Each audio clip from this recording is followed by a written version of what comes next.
Well, the acting was really good, and was very convincing and, pretty solid, whatever.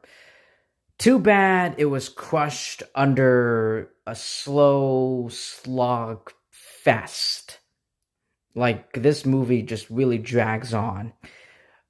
A working man, even though I was zoning in and out of a working man, at least there was action that entertained me, that kept me awake. And of course Death of a Unicorn was a pretty solid movie, C minus, C plus type of film.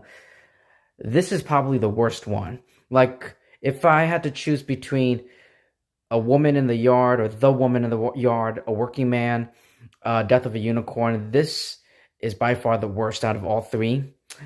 So if you got nothing to do this weekend, don't watch The Woman in the Yard. I mean, the suspense is there.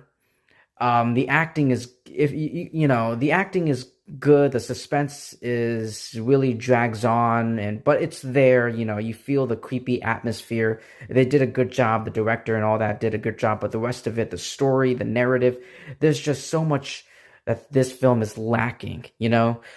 Um, at least A Working Man, David Ayer, Jason Statham, this new movie, at least it had something, that entertained me, that kept the story going, even though it was not a good movie and I thought it was, yeah. But anyway, at least there was something.